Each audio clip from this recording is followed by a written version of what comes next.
สถานีวิทยุกระจายเสียงแห่งประเทศไทยจังหวัดลำปางทำการส่งกระจายเสียงในระบบ FM ความถี่ 97 เมกะเฮิรตซ์ จากนี้ไปเชิญติดตามรับฟังรายการเกษตรสัมพันธ์ค่ะ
สวัสดีเจ้าคุณผู้ชมคุณผู้ฟังเจ้า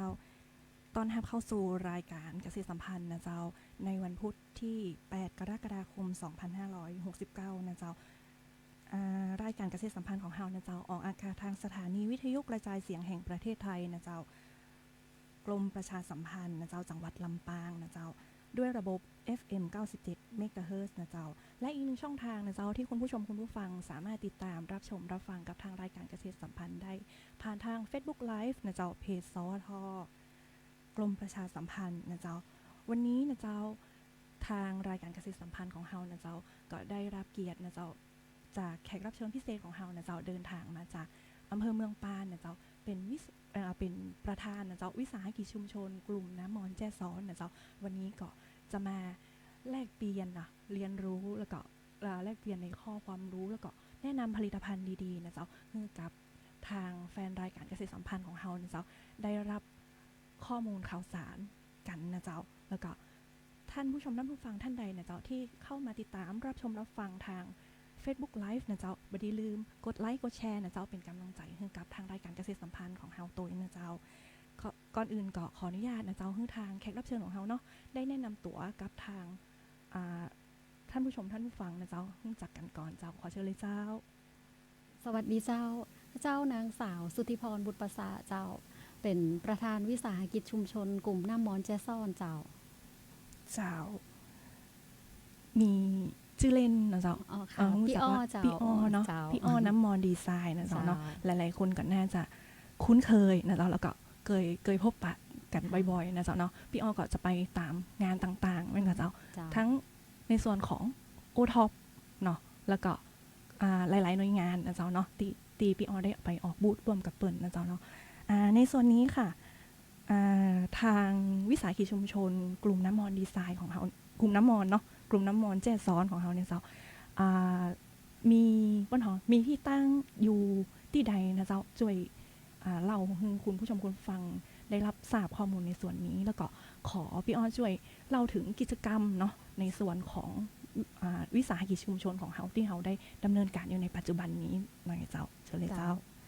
วิสาหกิจชุมชนกลุ่มน้ำมอนแจ้ซ้อนนะคะหรือบางคนอาจจะรู้จักในชื่อของน้ำมอนดีไซน์เนาะเพราะว่าน้ำมอนดีไซน์นี่จริงๆคือเป็นชื่อแบรนด์ของกลุ่มค่ะแล้วก็เวลาเราออกบูธบางทีก็จะใจชื่อว่าน้ำมอนดีไซน์เป็นชื่อร้านไปตัวเจ้าก็บางคนอาจจะติดปากในเรื่องน้ำมอนดีไซน์นะคะคืออันเดียวกันเจ้ากลุ่มเฮาตั้งอยู่ตีหมู่ที่2ค่ะบ้านสีดอนมูลนะเจ้าตำบลแจ้ซ้อนอำเภอเมืองปานเจ้าก็ที่ตั้งของกลุ่มเนี่ยอยู่ในชุมชนในหมู่บ้านเจ้าก่อนที่จะถึงอุทยานประมาณ5กิโลเมตรค่ะถ้าเกิดว่าใครหมายมุดปักมุดจะไปแอลอุทยานแจ้ซ้อนหรือน้ำตกแจ้ซ้อนเนี่ยค่ะก็แวะมาแอลติกลุ่มได้ใจเวลาบ่เหมือนเจ้าเดินทางแค่มาถึง10นาทีเจ้าอยู่ทางไปอุทยานแจ้ซ้อนนี่นะเจ้าแล้วก็บ้านนี่ของว่าบ้ บ้านสีดอนมูล บ้านสี ค่ะ ดอน หมู่ที่ มูล 2นะเจ้า สามารถปักหมุดไปได้เลยนะเจ้าเนาะ เจ้า แล้วเรามีกิจกรรมที่เราดำเนินการอยู่ในปัจจุบันนี้ ในรูปของวิสาหกิจชุมชนนี่เราทำมาอย่างพ่องเจ้าพี่อ้อ ค่ะในกลุ่มวิสาหกิจชุมชนเนี่ยค่ะเฮามีกิจกรรมหลักของกลุ่มเฮาเนี่ยค่ะก็คือการผลิตผ้าฝ้ายทอมือย่อมสีธรรมชาตินะเจ้าซึ่งผ้าทอมือย่อมสีธรรมชาติของเฮาเนี่ยเฮาผลิตสมัยตะกอนเนาะแม่เริ่มแรกเนี่ยแม่เป็นผลิตเป็นผ้าซึ่งแบบใจตกแต่งบ้านอย่างเงี้ยกับเป็นผ้าสำหรับตัดเย็บเสื้อผ้าอะค่ะเฮาก็ผลิตขายตึงผลิตภัณฑ์ที่เป็นผ้าผืนแล้วก็ผ้าสำหรับตีเอาไปแปรรูปเป็นเสื้อผ้าต่างๆเจ้าคือกับลูกค้าเนาะที่เปิ้นมีร้านเสื้อมีห้องเสื้ออย่างเงี้ยเปิ้นก็สั่งซื้อผ้านี้ไปหรือเวลาเฮาไปออกบูธทำกิจกรรมรวมกับหน่วยงานต่างๆเนี่ยเฮาก็จะมีผลิตภัณฑ์ที่เฮาแปรรูปแล้วค่ะอย่างเช่นพวกก็ผ้าพื้นผ้าพันคอผ้าคลุมไหล่เสื้อผ้าเจ้าหรือว่าพวกผลิตภัณฑ์จากเซท่าเนาะที่เขาเอามาเพิ่มแปรรูปเป็นมูลค่าของสินค้าเขาเรียกคือสินค้าผ้าทอเนี่ยมันมีมูลค่ามากยิ่งขึ้นเจ้าและนอกจากนี้เจ้านอกจากที่เขาทำกิจการทอผ้าตัวเนี่ยเขายังเปิดกลุ่มให้คนเข้ามาเยี่ยมชมเนาะนักท่องเที่ยวเนี่ยเจ้าหรือว่าคนที่สนใจในเรื่องของผ้าทอเนี่ยเพราะว่าตีกลุ่มของเฮาเนี่ยค่ะเฮาเป็นศูนย์เรียนรู้ตัวค่ะซึ่งก็จะเปิดให้นักท่องเที่ยวสามารถมาทำเวิร์กช็อปมาเยี่ยมชมการทอผ้าย้อมผ้าด้วยสีธรรมชาติตีกลุ่มได้ตัวหรือว่าจะเป็นนักเรียนนักศึกษามาลงพื้นที่เวิร์กช็อปอะไรอย่างเงี้ยเจ้าก็เป็นจุดแลกเปลี่ยนเรียนรู้ได้ตัวอะค่ะเจ้าเป็นเกี่ยวกับศูนย์เรียนรู้เรื่องการย้อมผ้าจากสีธรรมชาติแล้วสีธรรมชาติที่เราใช้นี่ส่วนใหญ่จะเป็นในลักษณะใดเจ้าเราจะลองฟังสีธรรมชาติเนี่ยคือตั้งกลุ่มเฮาเนี่ยเน้นในเรื่องของย่อมธรรมชาติจากพืชพันธุ์เนาะหรือว่าวัสดุธรรมชาติที่อยู่ในท้องถิ่นเลยที่เฮาสามารถหาได้ง่ายในท้องถิ่นเฮาก็คือออกบ้านไปหรือไปหาจากไร่จากสวนได้เลยอย่าเจ้าก็เอามาสกัดเนาะเป็นสีย้อมผ้าต่างๆค่ะหรือแม้กระทั่งบะเดียวตีวานิยมกันเป็นGI ของบ้านเฮานี่ก็คือเรื่องของการย่อมคลั่งเจ้าก็จะมีย่อมเปลือกไม้ใบไม้แล้วก็มีย่อมคลั่งตัวเจ้าค่ะในส่วนนี้นะเจ้าพี่อ้อนช่วยเล่าถึงจุดเด่นค่ะสำหรับผลิตภัณฑ์ของทางกลุ่มวิสาหกิจชุมชนของเฮาว่าผลิตภัณฑ์ของเฮาเนี่ยเจ้ามีอัตลักษณ์หรือว่ามีจุดเด่นลักษณะใดอย่างใดนะคะค่ะจุดเด่นของผ้าทอน้ำม้อนหรือตีเป็นตีหู้จักกันนะคะก็คือเรื่องของผ้าย้อมน้ำแร่เนาะเจ้าคือของเฮาเนี่ยเนื่องจากว่าเฮาเป็นพื้นที่ตีอยู่ใกล้อุทยานแห่งชาติแจ้ซ้อนเนี่ยค่ะเฮาเอาน้ำแร่เนาะซึ่งเป็นภูมิปัญญาคนบะเก้าบ้านเฮาเนี่ยจะเอาน้ำแร่เนี่ยมาต้มกับพวกวัตถุดิบไม่ว่าจะเป็นใบไม้เปลือกไม้หรือแม้แต่คลังเนี่ยเขาเอามาต้มด้วยน้ำแร่เจ้าซึ่งเวลาเขาสกัดสีออกมาแล้วก็เวลาเอาผ้าไปย้อมเนี่ยค่ะจะเห็นว่าสีผ้าที่เขาย้อมด้วยน้ำแร่เนี่ยจะเป็นสีที่เป็นเฉดที่มีความสดใสแบบใจสีตุนสีแบบมองๆอีนะเจ้าสีมันจะสดใสแล้วก็ด้วยความในน้ำแร่มันมีแร่ธาตุเนาะบางตัวเนี่ยมันช่วยทำให้สีติดผ้าได้ทนขึ้นเจ้าก็ทำให้อยู่มีก็ผ้าย้อมสีธรรมชาติมีอายุการใช้งานได้เมินขึ้นเนาะสีจางเขาเรียกอะไรมีเวลาเมินขึ้นแบบสีจางง่ายเจ้าแล้วก็ที่สำคัญเนื้อผ้าจะหนุ่มสวมใส่สบายเจ้าซึ่งแต่จุดเนี่ยเป็นเขาเรียกอะไรเป็นเหมือนเป็นซิกเนเจอร์ของกลุ่มเฮาตัวแล้วก็เป็นใช่เป็นจุดขายตีลูกค้าเนี่ยอู้ถึงแล้วก็เปิ้นบอกต่อกันว่าผ้าน้ำมอนมีลักษณะเป็นอย่างอี้นะเจ้าแต่ในส่วนของผลิตภัณฑ์เขาเนี่ยมันจะอยู่ในภายใต้ชื่อแบรนด์เนาะเป็นของว่าแบรนด์ของน้ำมอนดีไซน์นะเจ้าก็มีผลิตภัณฑ์ที่หลากหลายเห็นวันนี้เอาตัวอย่างอันนี้เป็นตัวอย่างผลิตภัณฑ์ใช่กับเจ้าพี่อ้อใช่เจ้าอยากจะให้พี่อ้อช่วยแนะนำผลิตภัณฑ์แต่ละอย่างนะเจ้าที่พี่อ้อนำมา ในรายการในวันนี้ให้ท่านผู้ชมท่านผู้ฟังได้รู้จักกันสักเล็กน้อยนะเจ้าเชิญเลยเจ้าผลิตภัณฑ์ที่ออกมานี่มีตั้งแต่ผลิตภัณฑ์ที่แบบผลิตมาตั้งแต่แม่เริ่มตั้งกลุ่มตั้งแต่เก้าเลยนะเจ้าก็จะมีเป็นผ้าพันคอนะเจ้าแต่ก่อนแรกๆเขาจะทำเป็นผ้าผืนก็อันนี้ที่ออกมานี่เป็นผ้าย้อมคลั่งนะคะเป็นสีคลั่งเฉดสีต่างกันเนาะค่ะตามเทคนิคการย้อมนะเจ้าอันนี้คือย้อมด้วยคลั่งเจ้าแต่ว่าหื้อสีต่างกันใช่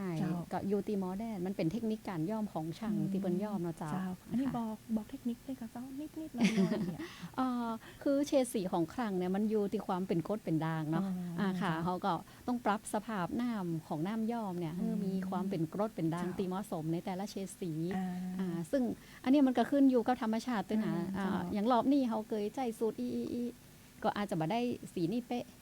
อาจจะเพี้ยนไปนิดนึงอะค่ะตามสภาพแวดล้อมดินน้ำอากาศในวันนั้นเจ้าอันนี้มันเป็นเสน่ห์อย่างหนึ่งของผ้าธรรมชาตินะเจ้าตีหลายคนติดใจกันเนาะก็เพราะเนี่ยความอะไรความเป็นอัตลักษณ์เป็นเอกลักษณ์ของมันเองประมาณว่าย้อมทุกครั้งกับมันน่าจะอาจจะมาได้สีนี้ตามที่เราต้องการทุกครั้งอาจจะต้องย้อมแบบแล้วเขาจะต้องย้อมถึงได้สีถ้าเขาแบบยังลูกค้าบนซีเรียสอยากได้สีที่มันใกล้เคียงกันเนี่ยก็จำเป็นบางทีต้องย่อมไม่ย่อมซ้ำเหมือนกันเจ้าถ้าบัได้เฉดสีที่เขาต้องการนะคะเจ้าแต่ว่าอันนี้ก็มี2เฉดสีเนาะเจ้าเนาะใช่ค่ะแล้วก็ผลิตภัณฑ์อื่นก็จะมีค่ะมีผ้าทอตีบอกว่ากลุ่มเขาทอผ้าตัวทอผ้าแบบสำหรับเอาไปตัดเสื้อผ้านะคะก็จะมีตัวอย่างอันนี้ของจะเป็นเชิ้ตค่ะลายสก๊อตเป็นเชิ้ตเป็นลักษณะตีแบบใส่ได้เลยในชีวิตประจำวันเลยค่ะแล้วก็เขาเรียกอะไรสามารถดูแลได้ง่ายใจแบบลงเครื่องซักผ้าอบได้อะไรอย่างเงี้ยเจ้าอันนี้ตัดเย็บเองเลยก็เจ้าอันนี้เขาตัดเย็บในชุมชนหมายถึงว่าเขาทอผ้าออกมาเป็นผืนนี่เนาะแล้วก็เขาก็มีการตัดเย็บเป็นตัวเสื้อนี้ลูกค้าก็สามารถที่จะออเดอร์ได้ไหมคะเจ้าเจ้าลูกค้าก็สามารถสร้างหรือออเดอร์เขาได้จริงๆแล้วทางกลุ่มก็จะมีตัดไว้หลายขนาดก็คือเป็นไส้ตามมาตรฐานตามที่ขายทั่วไปเลยเจ้าก็มี SML อย่างเงี้ยเนาะแต่ถ้าลูกค้าต้องการแบบให้มีปรับแขนให้ยาวหรือให้สั้นลงหรือเอาตัวให้สั้นให้ยาวให้แค่วน้อยอย่างเงี้ยก็สามารถสั่งตัดพิเศษเฉพาะของตัวเองก็ได้เจ้าก็ไปตกลงพูดคุยกันได้ตีกลุ่มนะเจ้าค่ะแล้วก็ผลิตภัณฑ์อื่นอีกเนาะก็นอกจากเขาทำเสื้อผ้าแล้วค่ะเวลาเขาทำเสื้อผ้ามันก็จะเหลือพวกเศษผ้าเล็กๆน้อยๆเจ้าตั้งกลุ่มเขาก็เอามาทำพวกผ้าแพชเวิร์กเอามาต่อกันนะเจ้าแล้วก็เอามาทำเป็นหมวกหรือทำเป็นกระเป๋าของว่านี่เป็นหมวกนะเจ้าตีเอามาให้ชมเนาะก็เป็นเศษผ้าตีเหลือในกลุ่มเขาหรือเอาไปทำตุ๊กตาเจ้าอันนี้ก็ขายดีลูกค้าต่างชาติชอบค่ะอันนี้ก็คือกลุ่มผลิตแล้วก็เอาไปฝากขายเนาะตามจุดที่มีนักท่องเที่ยวนะเจ้าก็เป็นสินค้าขายดีแล้วก็ชิ้นน้อยๆเขาก็แปลงจ้างน้อยเจ้าอันนี้ก็แบบวัยรุ่นเนาะจะชอบน้อยอย่าค่ะอันนี้เป็นพวงกุญแจเนาะเจ้าพวงกุญแจค่ะแล้วก็เขาใส่พวงตีละออนชอบใจมาใช่ก็เนี่ยมันสามารถเอาไปใส่โทรศัพท์ได้อย่างเงี้ยเจ้าค่ะแล้วก็อาจจะมีพวกกีบของประดับตกแต่งของผู้หญิงอันนี้ก็เป็นสินค้าขายดีเหมือนกันเวลาเขาไปออกบูธเพราะมันเป็นของชิ้นเล็กเนาะราคาก็สูงมากก็หรือบางทีนักท่องเที่ยวเป็นมาแวะแอลตีกลุ่มตีชุมชนเนี่ยค่ะก็สามารถตักซื้อไปฝากอย่างนี้ได้ค่ะซื้อติดไม่ติดมือไปเนาะแล้วก็อันนี้เหมาะสำหรับช่วงเทศกาลอย่างนี้เราก็เซตผ้าเนาะเขาก็เอามาปักก็อันนี้ก็ฝึกอบรมสมาชิกในชุมชนนะคะเจ้าบ้านตีอยู่รอบๆกลุ่มเฮาเนาะบางคนเปิดมาได้ทอผ้าอย่าเจ้าก็อาจจะแบบมีเวลาว่างก็มาทำพวกงานปักอย่างเงี้ยห่วมก็กลุ่มเฮาได้ตัวอย่าเจ้าก็จะประมาณนี้เจ้าอันนี้ก็คือเป็นผลิตภัณฑ์นะเจ้าที่มาแนะนำกันในวันนี้นะเจ้าก็มีหลากหลายผลิตภัณฑ์แล้วก็มีหลากหลายชนิดสินค้าเนาะได้เลือกกันอย่างถูกใจถูกใจอันไหนก็สามารถที่จะติดต่อเนาะแล้วก็ในส่วนนี้ในส่วนของผลิตภัณฑ์แล้วก็การจำหน่ายนะคะพี่อ้อมีหน้าร้านหรือว่ามีช่องทางการติดต่อสำหรับที่จะแบบติดต่อเผื่อท่านผู้ชมท่านผู้ฟังท่านใดเนาะสนใจที่อยากจะเข้าไปชมหรือว่าอยากจะติดต่อในการที่จะซื้อขายอะค่ะสามารถติดต่อผ่านช่องทางใดได้พ่องเจ้าค่ะก็ช่องทางหลักเลยค่ะ ก็จะเป็นตีทำการกลุ่มเลยเจ้าตามพิกัดที่อ้อบอกเนาะอยู่ตีหมู่2บ้านสีดอนบุญตำบลแจซ่อนเฮามีหน้าร้านค่ะตรงห้านน่าจะมีทั้งจุดโชว์รูมเนาะขายสินค้าเจ้าแล้วก็มีแม่ๆต่อผ้าอยู่ตังหลังหันตัวคือเฮามีโฮงทอมีโฮงย่อมอยู่ที่หันเจ้าถ้าลูกค้าที่สนใจเนาะอยากซื้อสินค้าและอยากเห็นกรรมวิธีของเฮาในการผลิตเฮาก็สามารถไปเยี่ยมชมเฮาติกลุ่มแล้วก็ออเดอร์ติกลุ่มได้เลยเจ้าแล้วก็อีกช่องทางหนึ่งก็คือเขามีขายอยู่ตรงกัดนั่งก้อมค่ะเป็นน้องสาวเอาไปขายเนาะทุกเสาร์อาทิตย์นะคะก็ไปแอลได้ติกัดนั่งก้อมหนองกระทิงนะเจ้าแล้วก็อีกจุดหนึ่งในเมืองก็จะอยู่ตรงเซนทรัลลำปางเจ้าจั่น2ฮักคราบเนาะหน้าโรบินสันค่ะก็จะเป็นฝากขายตรงท่านจะมีโซนผ้าคลังเยอะๆค่ะหน้าโรบินสันก็จะมีสินค้าของกลุ่มหน้ามอนเจซ่อเนี่ยแบบวางขายอยู่โต้ยแล้วก็อีกจุดหนึ่งเจ้าตรงก็5 แยกหอนาฬิกาค่ะตรงร้านจื่อร้านช้าง selected อยู่ตรงข้ามกับโรงเรียนเทศบาล4ฝั่งตรงข้ามโรงเรียนเทศบาล4ค่ะอยู่เป็นหน้าร้านอยู่ใกล้ๆเซเว่นจ้ะอยู่ตรงข้างนึงร้านก็เป็นร้านของเปื้อนๆฮู้จักกันก็เปิ้นจ่วยแบบเหมือนกับฮับฟ้าขายสินค้าเนาะของโมเฮากลุ่มโอท็อปค่ะก็จะมีแบรนด์น้ำมอนดีไซน์แล้วก็หลายๆแบรนด์เจ้าที่ขายตรงหันก็สำหรับอันนี้ลูกค้าที่อยู่ใกล้ๆเนาะแบบเหมือนมาแอลลำปางอย่าสามารถแวะซื้อตรงหันได้เจ้าแล้วก็อีกช่องทางหนึ่งก็คือออนไลน์เนาะ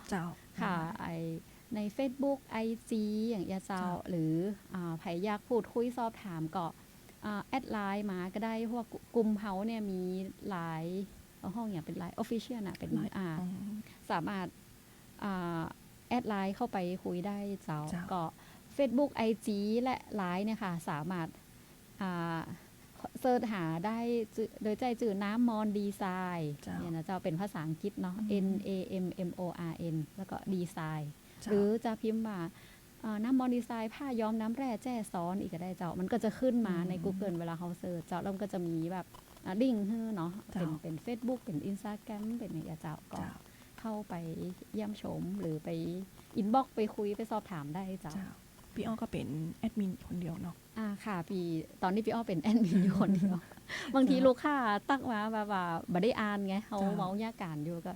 พี่ทักไปแบบ12 ชั่วโมงแล้วแบบนานแล้วครึ่งวันแล้วไม่เห็นตอบก็เลยบอกโอ้ลูกค้าค่ะคือขอโทษด้วยพอดีหนูย้อมผ้าอยู่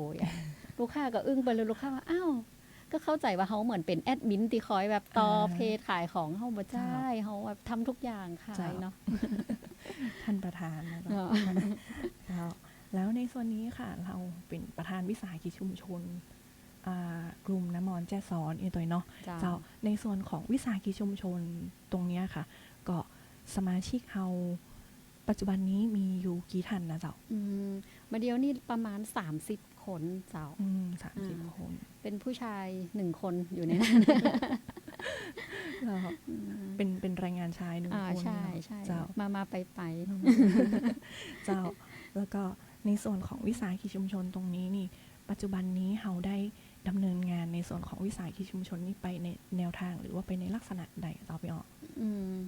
คือเราเท่าความกลุ่มก่อนเลยก็คือว่ากลุ่มน้ำมอนเจซ่อนเนี่ยเนาะจริงๆตั้งเก่าแล้วแต่ก่อนมันเกิดขึ้นตั้งแต่ปี2539ล่ะตีโมแม่เปิ่นรวมกลุ่มกันตั้งเนาะเพื่อแบบว่าอยากหารายได้เสริมเนี่ยก็เป็นกลุ่มแม่บ้านเกษตรกรอินกัมนะแต่ก่อนนะเพื่อแบบเหมือนกับว่าช่วยหารายได้เสริมมาจุนเจือครอบครัวค่ะเพราะว่าสมัยตะกอนในช่วงนั้นเป็นช่วงที่แบบเศรษฐกิจบ้านเราบ่เคยดีเนาะแต่ละครัวเรือนก็มีปัญหาหนี้สินเปิ้นก็เลยรวมกลุ่มกันเพื่อทำอาชีพเสริมเพื่อจะได้มีรายได้มาจุนเจือครอบครัวเนี่ยก็เลยมาอู้กันเปิ้นก็เลยตั้งเป็นกลุ่มทอผ้านี่แหละเพราะว่ายังคุณแม่พี่อ้อแล้วก็ป้าหลายคนเนี่ยเปิ้นเป็นสมาชิกอยู่ในโครงการศิลปาชีพค่ะทอผ้าศิลปาชีพเป็นโครงการพระราชดำริเนาะของพระพันปีหลวงค่ะที่ตรงจีฮั่นแล้วก็โมเนี่ยมีพื้นฐานในการทอผ้าเจ้าแล้วก็มีกีเนาะกีอยู่แล้วเปิ้นก็เลยรวบรวมคนที่สนใจเจ้าได้ประมาณ25 คนแล้วก็เลยได้25 คนแล้วก็เปิ้นลงหุ่นกันมาอันมีหุ่นอยู่ประมาณแค่12,000 กว่าบาท12,000 บาทนะคะไปจัดซื้อเส้นได้ซื้อวัตถุดิบแล้วก็มาทดลองทอผ้า ของตัวเก่าเนี่ยเจ้าจำหน่ายขายในชุมชนกำแรกคือขายตามบ้านเขาแต่ๆเลย ขายแบบตามน้ำตกของก้าก็ว่าไปออกงานของหน่วยงานอย่าเจ้า เจ้า มาขายก็ทำกันมาจนเขาเริ่มเข้าสู่กระบวนการคัดสรรค่ะ จริง ๆ แล้วการคัดสรรนี่เริ่มตั้งแต่ปี 46แต่ว่าอันมันเป็น OPC เนาะเป็น O-Top Product Champion เนาะมันยังไม่ได้เรียก O-Top เต็มตัวเจ้ามาเรียก O-Top เต็มตัวอีกทีนึงก็คือตอนปี 47เจ้านั่นน่ะพอเขามาคัดสรรครั้งแรกๆเขาก็ได้ O-Top 5 ดาวเลยเจ้าก็เลยแบบเหมือนเป็นเปิดทำให้คนได้ฮู้จักกลุ่มเฮาฮู้จักชุมชนคนบ้านเฮาอย่าเจ้าว่าเฮาทำผ้าท้อนาอย่าก็เริ่มพอคนฮู้จักเขาก็เริ่มได้ไปจำหน่ายเนาะขายของตีต่างๆจนกระทั่งได้ไปเมืองทองธานีไปขายในงานโอท็อปก็ทำให้คนฮู้จักเยอะขึ้นได้ขายของเยอะขึ้นก็เลยเหมือนทำให้คนได้เห็นนะว่าอาชีพผ้าท้อเนี่ยมันสามารถสร้างรายได้จริงๆนะคะมีอยู่หั่นปีนึงพี่อ้อเคยสำรวจจำมาได้ว่าปีอย่างเหมือนอะบัตร48กับ49เนี่ยรวบรวมสมาชิกตีทำงานให้กลุ่มเฮาค่ะมีทั้งหมด100 กว่าคน8หมู่บ้านนะเจ้าตีทอผ้าแล้วก็ส่งมาตีศูนย์เนาะตีกลุ่มของเฮาแล้วเผื่อเอาไปจำหน่ายอะค่ะแต่ว่าตอนหลังมาด้วยตีแบบอาจจะเป็นเรื่องของงบประมาณท้องถิ่นอย่างเงี้ยหรือการบริหารของชุมชนของเปิ้นนะเนาะเปิ้นก็แยกจากกลุ่มเขาไปตั้งเป็นกลุ่มโอท็อปทอผ้าเนี่ยอีกในหมู่บ้านอื่นๆอีกประมาณ3 กลุ่มอะไรอย่างเงี้ยค่ะจะแบ่งกันไปแยกกันไปตามหมู่บ้านก็จะอย่างที่เขาเห็นก็จะเกิดเป็นกลุ่มผ้าท้อหลายๆแบรนด์ในอำเภอเฮานะจ๊ะค่ะก็ทำมาเรื่อยๆจนถึงปัจจุบันบัดเดียวนี้เจ้าซึ่งปีก็พี่อ้อก็มาต่อจากแม่ค่ะก็มารับบทเป็นท่านประธานต่อจากแม่ค่ะเจ้าก็มาช่วยหมู่แม่ๆที่บ้านเปิ้นก็ใจคือเฮามีความรู้ด้านบริหารมานิดหน่อยเพราะก็เฮาก็เรียนด้านนี้มาก็มาช่วยเปิ้นปรับปรุงเรื่องการบริหารจัดการแล้วก็ที่สำคัญก็คือเรื่องของการหาตลาดเนี่ยค่ะก็คือเฮาก็เน้นเรื่องพยายามหาตลาดแล้วก็เขาเรียกอะไรพัฒนาคุณภาพของผลิตภัณฑ์ของผ้าทอเฮาเนี่ยเจ้าให้มันเหมาะกับตลาดแต่ละที่เนาะหรือว่าคุณภาพตรงกับติลูกค้าเปิ้นอยากได้เจ้าอย่างผ้าที่เปิ้นจะต้องเอาไปผลิตเสื้อผ้าเนี่ยเฮาควรจะเป็นลักษณะไหนแบบไหนเนื้อหนาเนื้อบางมีความนิ่มความพริ้วบ่ฮือก็คืออันเนี้ยเฮาก็ต้องใช้ความรู้ของเฮาเนี่ยในการหาข้อมูลแล้วก็พัฒนาปรับเปลี่ยนผลิตภัณฑ์ของเฮาเนาะสมัยตะก่อนนี่คนจะบ่ค่อยกล้าใส่ผ้าทอเพราะว่าในภาพเขาแบบผ้าทอมือนี่มันต้องหนามันต้องแข็งอย่าใส่บ่สบายเจ้าแต่บัดเดียวถ้าลองได้มาสัมผัสผ้าทอน้ำมอนนี่ท่านจะแบบโอ้อยากใส่จะหลงรักมากเจ้าอันนี้ก็ส่วนตัวเนาะก็ยังก็อุดหนุนทางกลุ่มอยู่การนี้ก็การันตีให้ได้เหมือนกันว่าเป็นผ้าที่ใส่แล้วสบายนุ่มสบายยิ่งซักยิ่งใส่ก็ยิ่งสบายนะเจ้าเนาะอันนี้เนาะใช่แล้วแล้วก็อีกอย่างนึงดีไซน์ของทางกลุ่มก็เป็นดีไซน์ที่เข้ากับยุคเข้ากับสมัยเนาะเพราะว่าไม่ได้สามารถใช้ได้ทุ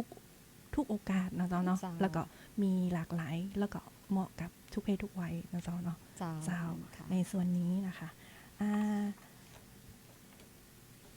ในส่วนของการตลาดเนาะที่พี่อ้อมีช่องทางการจำหน่ายตะกี้ก็บอกหลากหลายไปละแต่ว่าหลักๆนี่ก็คือพี่อ้อจะมีหน้าร้านสามารถที่จะไปอุดหนุนตามหน้าร้านที่พี่อ้อได้แจ้งไปเมื่อกี้นะเจ้าเนาะแต่ว่าอีกหนึ่งที่พี่อ้อไปขายอยู่ประจำก็คือถ้าตรงกาดนั่งก้อมเสาร์อาทิตย์กาดนั่งก้อมในเวียงนี่เลยจ้าอันนี้เวลามาขายที่กาดนั่งก้อมนี่พี่อ้อเดินทางมาขายด้วยตัวเองเลยก็มีน้องสาวพี่อ้อที่เปิ้นอยู่ใกล้ๆนี่ค่ะอยู่เปิ้นเดินทางสะดวกกว่าเนาะก็มาออกโบสถ์เพราะว่าด้วยภารกิจของเขาเนี่ยเขาอยู่ติกลุ่มเนาะเขาค่อนข้างมีภารกิจเยอะบางทีก็แบบสะดวกมาอย่าเจ้าก็ได้มากระช่วงแรกๆที่การเปิดใหม่ๆจ้ะตอนหลังก็คือน้องสาวก็อาสามาช่วยขายเนาะก็คือแบบเหมือนเปิดหน้าบ้านไว้ค่ะใครอยากช่วยอุดหนุนหรืออยากติดต่อเกี่ยวกับเรื่องผ้าทอก็ไปคุยตรงท่านได้เจ้าก็ตอนนี้นะคะก็เหลือไปดูเวลาเนาะก็เหลือเวลาอีกนิดหน่อยนะคะก็เจ้าให้พี่อ้อช่วยฝากถึงคุณผู้ชมคุณผู้ฟังนะเจ้าสำหรับคนที่สนใจหรือว่าอยากฝากกำลังใจสำหรับคนที่เปิ้นกำลังประกอบอาชีพในแนวทางลักษณะนี้ค่ะเป็นกำลังใจเนี่ยเจ้า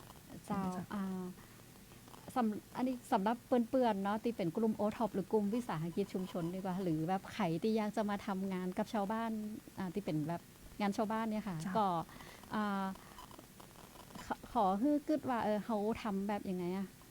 เขาทำให้เขามีความสุขอะค่ะอย่างพี่อ้อเนี่ยจะนึกรักคือแบบเขาเอาแค่พอเขามีความสุขกับพอแล้วอย่าแบบบ่ได้ทำให้มันใหญ่เกินตัวจนเขาเหนื่อยอย่าทำเท่าที่เราสามารถทำได้แล้วก็เน้นดูคุณค่าของผลิตภัณฑ์และของที่อยู่ในบ้านเขาอะค่ะซึ่งเขาดูว่าอย่างที่มันสามารถมาเพิ่มมูลค่าได้มาสร้างมูลค่าให้สินค้าเขาได้แล้วก็เป็นงานตีในหมู่บ้านเขาในฐานะเป็นภูมิปัญญาของเขาค่ะเขาสามารถใจอันเนี้ยขึ้นมาเจ้าแล้วก็มาพัฒนาด้วยสติความรู้ของเขาในสติปัญญาของเขาเนี่ยมาพัฒนาต่อยอดสินค้าอันนี้ไปเจ้าแล้วก็อีกอย่างหนึ่งก็คือฟังเสียงลูกค้าค่ะคืออ้อได้พัฒนามาจนเนี่ยก็เพราะว่านี่ก็จากคำแนะนำของลูกค้าตัวเจ้าว่าเปิดว่าพอนทำอย่างนั้นอย่างนี้นะเราก็พยายามใจความรู้ของเขาใจความชำนาญของเขามาปรับสินค้าให้มันถูกให้มันตรงตลาดค่ะแล้วก็จะกลายเป็นสินค้าที่เขาเรียกติดตลาดเนาะแล้วก็ลูกค้าเปิ่นก็จะคอยอุดหนุนซัพพอร์ตเขาอยู่แล้วค่ะถ้าเขาเป็นสินค้าที่มาจากชุมชนจริงๆเจ้าขอบคุณเจ้าสำหรับวันนี้นะเจ้าก็หมดเวลาลงแล้วนะเจ้าต้องขอบคุณนะเจ้าทางพี่อ้อเนาะสุทธิพร นุชประสาทนะเจ้าประธานวิสาหกิจชุมชนกลุ่มน้ำมอนแจ้ซ้อนนะเจ้าที่มาร่วมพูดคุยเนาะแล้วก็แนะนำสินค้าผลิตภัณฑ์ชุมชนดีๆนะเจ้ามีมาตรฐานแล้วก็ใครสนใจนะเจ้าก็สามารถอุดหนุนได้ตามช่องทางที่พี่อ้อได้แจ้งไปแล้วนะเจ้าไม่ว่าจะเป็นทางหน้าร้านต่างๆเนาะแล้วก็ทางเพจ Facebook นะพี่อ้อเนาะแล้วก็ IG ค่ะวัยรุ่นค่ะดู IG ได้ ID Line นะคะ TikTok นะเจ้ามีหลายช่องทางนะเจ้าแล้วก็รวมถึงเพจเนาะเพจต่างๆนะเจ้าสามารถเข้าไปค้นคำข้อมูลแล้วก็สามารถเข้าไปร่วมอุดหนุนนะเจ้าสินค้าดีๆให้กับชุมชนนะเจ้าเพื่อให้ชุมชนแล้วก็เพื่อนเขาคนในชุมชนของเขาเนาะได้มีรายได้แล้วก็ได้มีอาชีพที่ยั่งยืนต่อไปนะเจ้าสำหรับวันนี้นะเจ้าเวลาของรายการเกษตรสัมพันธ์หมดลงแล้วนะเจ้าพบกันใหม่วันพุธหน้าสำหรับวันนี้สวัสดีเจ้าสวัสดีค่ะ